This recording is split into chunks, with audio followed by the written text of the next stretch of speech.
à toutes et bonjour à tous et bienvenue à la 100e foire gastronomique de Dijon. Parmi les nouveautés de cette année, j'ai le plaisir d'animer notre plateau télé où vont chaque matin, pendant ces 12 jours de foire gastronomique, se succéder les invités pour vous faire découvrir et vivre autrement cet événement. En connaître tous les détails et parfois même les coulisses.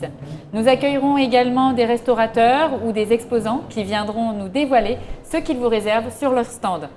Pour cette toute première émission, j'ai le plaisir de recevoir non pas un ni deux, mais 4 invités et pas des moindres. Dans un instant, j'accueillerai Monsieur Jean Bateau, qui n'est autre que le président de Congrexpo. Va nous rejoindre également Monsieur Christian Tête-Doigt, le parrain de cette 100e édition Pas comme les autres. Chef étoilé, il a d'abord été meilleur apprenti, puis meilleur ouvrier de France. Il occupe également actuellement la fonction de président des maîtres cuisiniers de France, l'association des chefs la plus importante au monde, excusez du peu. Je recevrai également le sculpteur Yves Rouleau. Et si vous vous demandez pourquoi je vais vous parler sculpture alors qu'on est en pleine foire de la gastronomie, il faudra tendre l'oreille et rester attentif. Et puis nous recevrons également Antoine Legras, vidéaste, qui viendra parler de la table de Lucullus, une table cette année qui n'est pas comme les autres. Mais tout de suite, je commence et je me tourne vers vous, Monsieur Jean Bateau. Bonjour. Bonjour. Vous êtes, je le disais, le président de Congrexpo depuis maintenant quelques années. Oui. Ça ne nous rajeunit pas. C'est le moins qu'on puisse dire. Surtout en ce qui me concerne, pardon. Et donc, on va débuter ensemble et ouvrir le bal de cette première émission en direct de la foire gastronomique qui nous entoure. Ce n'est pas n'importe quelle foire puisqu'elle fête cette année ses 100 ans. Est-ce que vous pouvez nous expliquer cette longévité, 100 ans de foire gastronomique à Dijon? Je pense que ça procède des principes de base de la foire. Ils sont nombreux, mais ils sont tous atypiques de ce qui se fait dans les foires de France. Le premier, c'est une foire thématique. C'était la première foire thématique de la gastronomie, l'alimentation, l'agroalimentaire. La première foire thématique en France.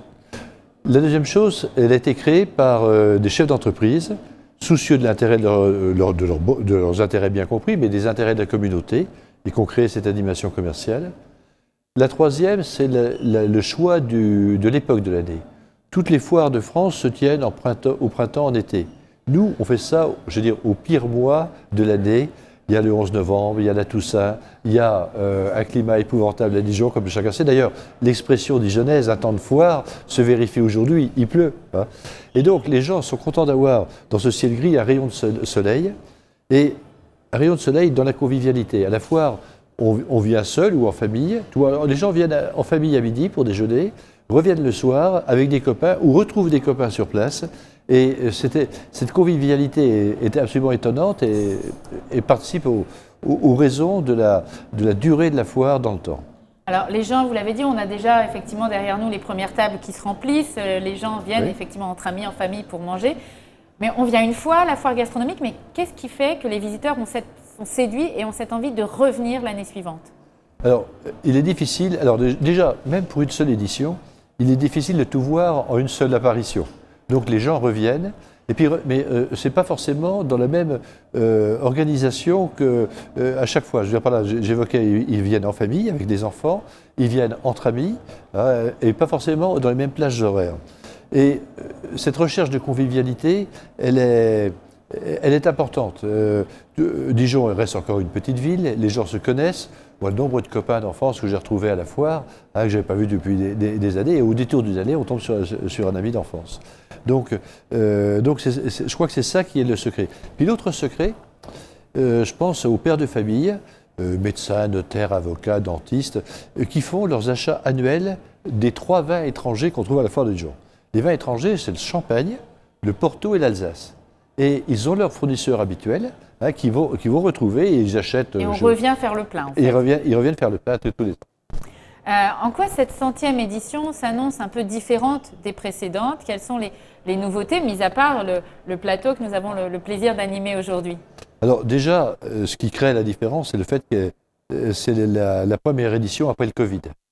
On a dû annuler l'année dernière l'édition de 2020, c'était assez dramatique pour nous, pour nos équipes et pour les Côtes-d'Orient. Donc déjà le fait, cette notion de reprise, on retrouve nos clients, on retrouve nos exposants, c'est reparti. Puis c'était l'occasion, on fête 100 ans, donc vous avez compris que c'est la 91e édition, mais la foire a été créée en 1921, il y a 100 ans. Il n'y a pas eu d'édition de la foire sous l'occupation, et ça a repris dans le début des années 50, parce que la France était en manque de tout dans l'après-guerre. Et donc, il y a ce 100e anniversaire qu'il fallait célébrer d'une façon, comment dire ça, d'une façon qui revienne sur les fondamentaux. Et plutôt que j'écartais l'idée d'avoir un pays hôte d'honneur, comme on le fait depuis le début, et là l'hôte d'honneur c'est la gastronomie. La gastronomie et la convivialité, c'est deux choses qui vont ensemble, parce que la gastronomie tout seul, sans partage, ça n'a pas beaucoup d'intérêt. Donc c'est ces deux notions-là qu'on met en avant. Alors, je réponds enfin à votre question. C'est sympa, merci. Oui, j'ai mis du temps, je fais beaucoup de périphrases. Non, il y a des nouveautés. Il y a cette table de Lucullus qui est numérique, on va dire. On en parlera effectivement avec Antoine. Vous en parlerez avec le spécialiste. Mais ça fait partie des nouveautés. C'est une nouveauté. Il y a cette sculpture que j'ai présentée tout à l'heure. Et dont nous parlerons avec dont vous parlerez aussi. Avec Yves Rouleau, il y a le restaurant qui est juste à côté de nous, le restaurant de la foire, qui était quelque chose de connu, recherché autrefois, et qui n'était plus suffisamment mis en valeur. Et j'ai trouvé avec mon ami Patrick Jacquier le moyen de mettre en valeur ce restaurant en utilisant les 4 chefs de ces établissements dijonnais que tout le monde connaît, que tout le monde fréquente, et les gens retrouvent ce qu'ils aiment dans ces restaurants de centre-ville. Et donc, tout ça dans un décor rafraîchi, sympa, et une cuisine beaucoup plus attractive, beaucoup plus clin d'œil que ce qu'il pouvait y avoir autrefois. Cette année, vous l'attendiez un peu, cette 100e? Ah oui, c'est le moins qu'on puisse dire. Je l'attendais avec anxiété parce que jusqu'au dernier moment, on ne savait pas si on allait pouvoir ouvrir. Hein. Il fallait mettre les bâtiments en conformité. Ils ne l'étaient pas, et ce n'est pas de notre fait. Hein. Nous, le bâti et le couvert, on ne peut pas y toucher. Et bon, les bâtiments sont en conformité. Nos équipes se sont déployées tant vis-à-vis de nos visiteurs que de nos exposants. Et l'espoir est revenu. Alors, je précise que pendant tout le temps de la pandémie, on n'est pas resté sans rien faire. On a travaillé notamment sur toute la partie digitale, le numérique. D'ailleurs, le studio où nous sommes est une innovation. Et les gens peuvent appréhender la foire de l'extérieur de la foire et ont le moyen de connaître en permanence où se trouvent les stands qu'ils recherchent, quelles sont les animations chaque jour. Et donc, on élargit la zone de chalandise de nos exposants et on donne plus de moyens de pouvoir jouir de la foire à nos visiteurs. Cette année va mettre en lumière des talents bien connus, mais aussi des jeunes talents. On aura plusieurs jeunes talents, notamment demain, nous aurons le plaisir de recevoir. Pourquoi ce choix? Je pense que la profession de la restauration rencontre des difficultés, faute de personnel qualifié, faute de personnel tout court. Et je pense qu'il est important de valoriser ces métiers. Alors les brigades dans les cuisines sont toujours valorisés par la presse, par des émissions de télévision, ainsi de suite. Mais le personnel de salle, qui est tout à fait essentiel, parce qu'il faut que le service... Il faut les assiettes sur la table. Exactement, puis passer les commandes. Donc ça, il faut susciter des vocations chez les jeunes, parce que c'est un beau métier, c'est des métiers de contact humain, c'est des métiers où on vend du plaisir aux autres. Donc c'est important pour nous, au travers de ces concours, ces animations, de valoriser cette profession. Monsieur Bateau, je vais vous laisser car je crois qu'en ce jour d'inauguration, vous avez de nombreux invités encore à accueillir, entre autres, et je ne trouve plus mes mots. En tout cas, à choyer. À retrouver à l'instant même. Donc, merci à vous. Je vous souhaite une excellente 100e édition de cette foire gastronomique. Dans un instant, nous recevrons Christian Detdois. Je ne sais pas s'il est arrivé dans nos studios, je l'espère. Si M. Detdois n'est pas là, en tout cas ne vous inquiétez pas, on ne manque pas d'invités. Je vous laisse, M. Bateau, rejoindre nos coulisses. Merci de vos bons vœux pour la foire de Dijon. Merci à vous, M. Bateau, bonne continuation. Donc je vous le disais, nous allons recevoir dans un instant Christian Detdois, le parrain de cette 100e édition, qui va se joindre à nous. Et puis bien sûr également, nous allons accueillir, et si M. Detdois n'est pas encore arrivé en studio, j'invite M. Yves Rouleau à me rejoindre. Ah, j'en déduis que M. Detdois n'est pas arrivé, puisque M. Rouleau, vous me rejoignez. Bonjour. Installez-vous, je vous en prie. Et nous allons parler avec vous, M. Rouleau, d'une œuvre d'art. Alors on va parler sculpture et gastronomie, ce qui est quand même pas commun sur une foire, puisque vous êtes donc sculpteur. Sculpteur, oui. Vous avez réalisé une sculpture pas comme les autres pour cette foire gastronomique, puisque près de 200 kilos de couverts gravés aux chiffres du Palais des Expositions ont été retrouvés il y a quelques mois de ça dans les locaux du Parc des Expositions. Et ces trésors vous ont été confiés, Monsieur Rouleau. Oui. Pourquoi faire? Une sculpture qui représente l'origine de la gastronomie à Dijon. Oui. Et il fallait que ce soit féminin, assez élancé, et se servir uniquement des couverts. Et j'avais l'autorisation de pouvoir les tordre et pour la mise en place. C'est un échange d'idées avec M. Bateau. Et j'ai eu le plus dur c'est de, comment dire, de trier toutes les informations pour en rendre un volume. Et donc les 2 premières semaines ont été très dures pour moi. Oui, parce qu'il fallait trouver la mise en forme et puis pas le cahier des charges, mais il fallait aussi que ça puisse être il fallait que ça soit dans l'attente du Palais des Congrès. Alors, comment vous avez accueilli cette commande? Parce que j'imagine que ce n'est pas tous les jours qu'on vous dit tenez, on a plein de couverts, on vous les donne. Et... Ah oui, il fallait aussi recycler les couverts. Quoi. Oui. Et ils ne sont pas plaqués, ils sont en argent. Oui. Et bien, ils sont venus me chercher. Et ça vous a plu comme idée? Ah oui, dès l'instant que je suis en difficulté, c'est tout de suite...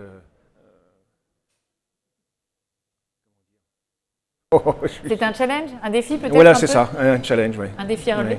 Alors, cette œuvre d'art, qu'est-ce qu'elle symbolise? La cuisine. C'est l'origine de la gastronomie, je crois? L'origine de la gastronomie à Dijon. Voilà. Oui, ça représente la cuisine, l'abondance, un côté aussi féminin. Donc, alors, on a eu, je ne sais pas si on va pouvoir les voir, mais on a eu quelques images qu'on a pu, que les équipes ont été filmées à l'inauguration. Peut-être qu'on pourra les voir pour que vous puissiez justement, vous aussi, voir un petit peu cette œuvre d'art. Est-ce que vous pouvez nous la présenter avec votre regard d'artiste, la décrire? Comment vous décririez cette œuvre?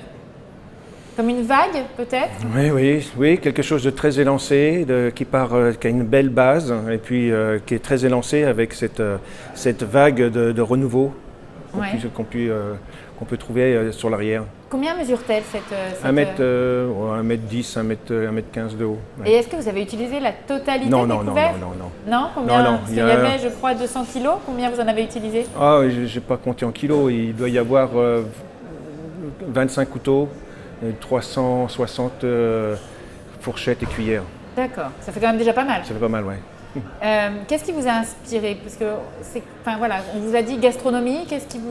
C'est un échange d'idées avec M. Bateau. Et alors, puis, quel type d'idées? Qu'est-ce que vous avez dit? Il fallait que ça soit élancé, que ça soit féminin, il fallait utiliser des couverts, il fallait toutes ces informations. Après, il faut il faut les retourner pour que ça devienne. Pour trouver l'inspiration, pour trouver la création. Pour trouver la forme, puisque les idées c'est quelque chose, mais après ces idées il faut les transposer en volume. Donc j'ai fait plusieurs croquis et j'ai fait 9 croquis et M. Bateau a retenu un croquis et à partir de là j'ai pu travailler. Et est-ce que vous avez l'habitude de réaliser des œuvres en détournant des objets du quotidien? C'est quelque chose que vous faites régulièrement? Oui. J'ai fait beaucoup de robots, d'animaux avec des pièces mécaniques. Et je recycle beaucoup. D'accord. Eh bien, écoutez, merci en tout cas, Monsieur Rouleau. Merci pour cette œuvre dont je pense qu'on pourra voir quelques images tout à l'heure. Et je vous invite bien sûr tous à aller découvrir cette œuvre sur la foire gastronomique. Magnifique œuvre d'art à partir donc des couverts et de l'histoire quelque part de cette foire gastronomique. Merci à vous, Monsieur Rouleau. À vous. Et puis je crois que notre parrain est arrivé, semble-t-il. Oui, alors je le reconnais rien qu'à sa tenue. Le parrain de cette 100e foire gastronomique est arrivé. Bonjour. Bonjour, Monsieur Christian Tête-Doigt. Vous allez bien? Très très bien, ravi d'être avec vous. Eh bien, de même, merci en tout cas de nous accorder un petit peu de votre temps. Alors je rappelle, vous êtes le parrain de cette 100e édition. Vous êtes chef étoilé, vous êtes également président des maîtres cuisiniers de France. Rien que ça, si je puis dire. Alors j'ai quelques questions pour vous. Déjà, la première, c'est qu'est-ce qui vous a poussé à accepter l'invitation de devenir le parrain de cette 100e édition? Qu'est-ce qui vous a poussé quand on vous a dit « voulez-vous » et vous avez dit « oui, bien sûr ». Oui, j'ai dit oui, bien sûr, et de façon très spontanée, parce que je considère que le chef aujourd'hui est plus qu'un cuisinier, il est aussi je suis pas un expert un petit peu dans beaucoup de domaines, notamment dans l'alimentation. Et donc j'aime bien pouvoir multiplier les occasions pour pouvoir passer des messages auprès du grand public, qu'aujourd'hui il faut changer nos comportements, acheter mieux, acheter au fur et à mesure de ses besoins, ne pas stocker dans les frigos parce qu'on conserve mal, les produits s'abîment dans les frigos. Et puis après, je trouve que c'est important d'être sur les foires parce qu'il y a des cuisiniers qui font des démonstrations et il faut que les gens viennent voir ces démonstrations pour savoir comment on doit cuisiner. Parce que malheureusement, on détruit une grande partie de notre nourriture par des mauvaises cuissons. Alors, pour vous, qu'est-ce qu'il représente? On va revenir sur ces questions de cuisson et de... Avec plaisir. Très intéressant. Mais avant, j'aimerais vous demander qu'est-ce qu'elle représente pour vous, la foire gastronomique de Dijon? Vous la connaissiez déjà? Qu'est-ce qu'elle symbolise? Alors, j'en avais entendu parler, j'avais jamais eu l'occasion de venir. Mais bon, c'est toujours très important les foires parce que ça permet de mettre en avant les produits régionaux, de faire peut-être découvrir à certaines personnes qui arrivent dans une région justement toutes les qualités et tout ce qui peut exister dans la région, tous les savoir-faire. Et ça me paraît vraiment important qu'il y ait des foires qui soient faites et de qualité. Alors, qu'est-ce qui aujourd'hui encore, alors que vous possédez déjà 3 restaurants, dont un étoilé, vous anime en cuisine? Dites-moi. Alors, en fait, j'en ai 11 de restaurants. Ah, mon mais Dieu, c'est pas grave. Je n'avais que 3 dans mes tablettes. Oui, parce que sur la maison mère, effectivement, c'est un lieu un peu magique où il y a 3 restaurants sur le même lieu. Oui. Mais voilà.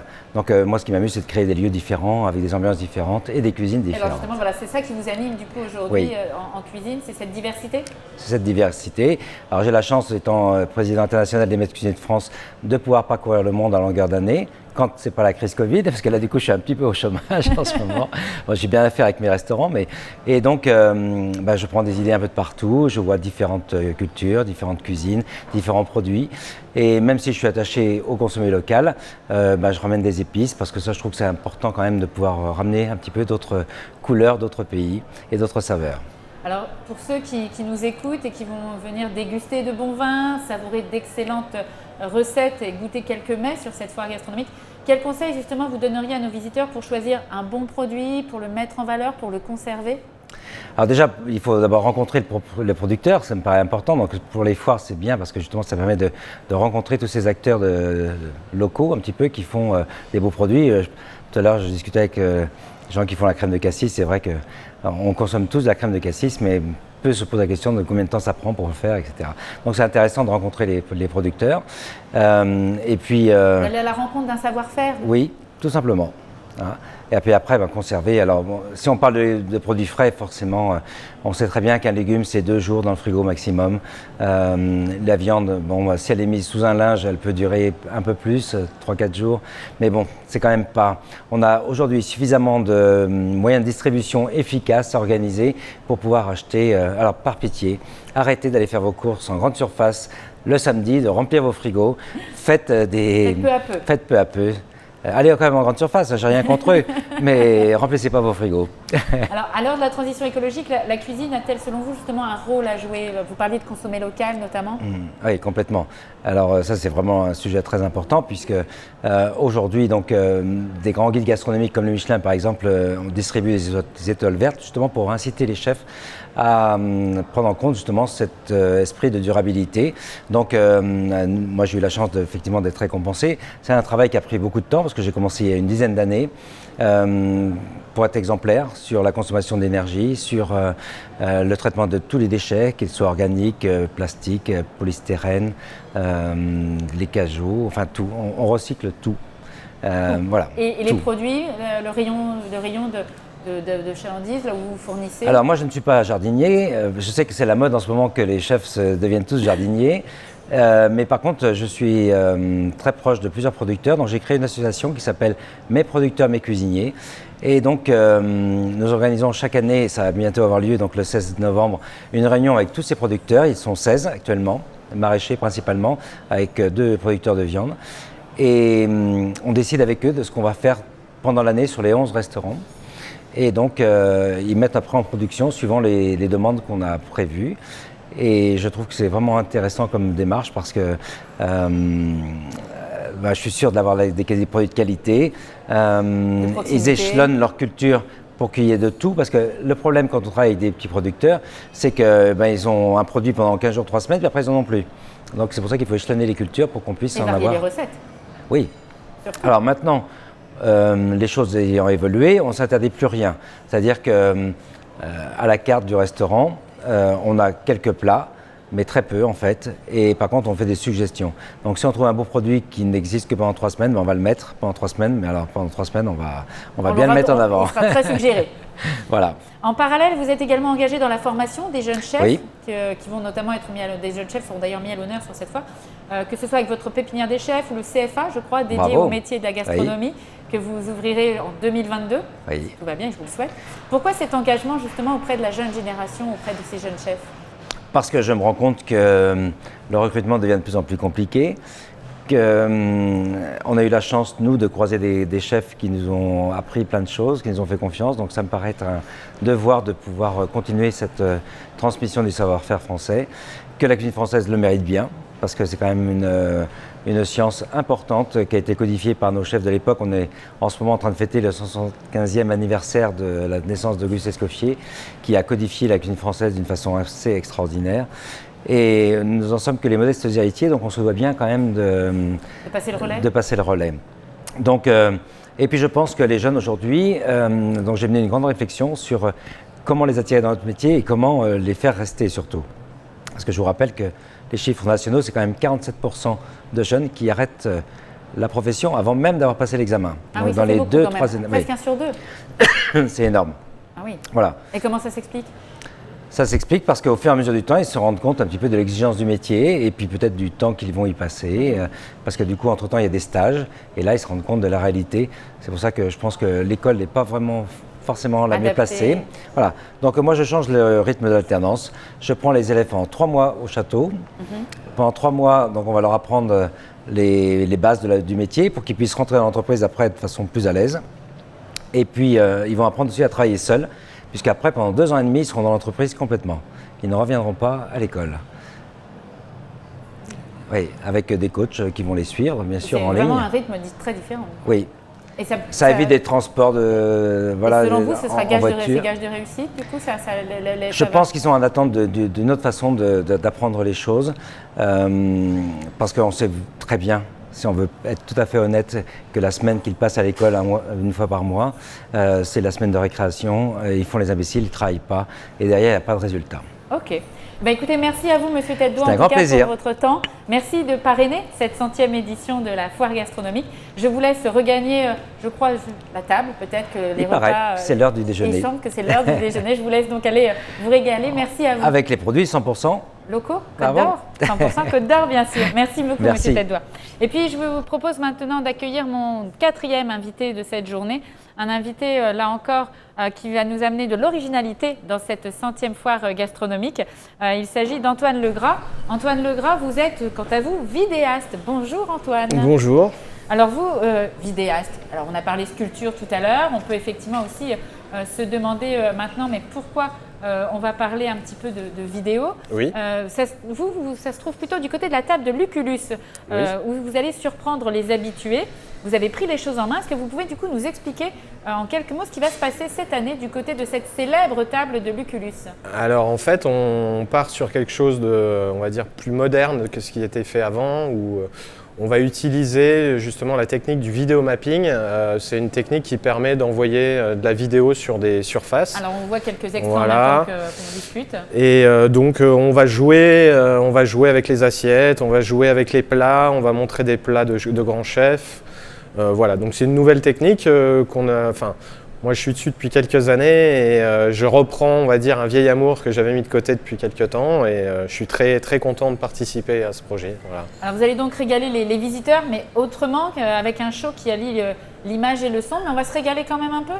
Oui, en fait, le but c'est de donner envie. On a travaillé sur les images, on va dire, l'idée c'est de donner envie aux gens dans un espèce de voyage. Il y a une espèce de petite histoire, un déroulé où on va retracer un peu l'histoire de la gastronomie, des 100 ans de la gastronomie. On va repasser par toutes les affiches qui ont permis à la foire d'exister, et puis surtout les grands chefs. Quelques visages de grands chefs connus, célèbres, et qui ont participé un peu à cette gastronomie. Combien de temps il dure ce show? Si je veux regarder le show sur la table d'un bout à l'autre, alors le show il dure 8 minutes. On a des boucles d'attente qui vont permettre aux gens de savoir quand est-ce que le spectacle commencera, et puis c'est égayé par des publicités, des annonceurs. D'accord. Voilà. Du coup, est-ce qu'on aura quand même on verra quand même quelque chose dans les assiettes? Oui, alors on a fait une sélection, on va dire, des plats les plus connus, des plats de grands chefs, et puis suivant les saisons qui vont se dévoiler, on va avoir des grands plats qui ont fait la renommée de tous ces chefs. Alors, une dernière question pour vous, Antoine Legras, donc vidéaste sur cette table de Lucullus. En quoi cette nouvelle façon de penser la table répond aux enjeux de notre société actuelle? Oui, en fait, il y avait on va dire un petit problème avec cette table, dans le sens où on avait un gâchis, on peut parler de gâchis de nourriture, même si ça va peut-être froisser les anciens. On avait vraiment un souci là-dessus, et l'idée c'était vraiment de faire du zéro gâchis, donc d'éviter d'avoir de la victuaille et de la nourriture qui serait périssable sur la table. Et l'idée du vidéo mapping permettait, on va dire, de répondre à cette problématique. Ok. Eh ben, merci à vous, Antoine, et je vous invite tout le monde à aller découvrir ce show de 8 minutes sur cette table de Lucullus. Merci beaucoup. Merci à vous. Un mot avant de vous quitter du programme qui vous attend aujourd'hui sur cette foire gastronomique qui a été officiellement inaugurée. C'était ce matin. Cette première journée met l'accent, vous l'aurez peut-être compris, notamment sur les produits régionaux dont parlait tout à l'heure Christian Tête-Doigt. Et deux chefs franc-comtois, Hugo Mathieu du restaurant Le Sauvage à Besançon et Fabrice Piguet, maître cuisinier de France. Vous pourrez les admirer sur la scène des chefs, ils seront en effet présents. Ils vont vous préparer quelques démonstrations culinaires et surtout gourmandes autour de la célèbre saucisse de Morteau et de la concoyote notamment.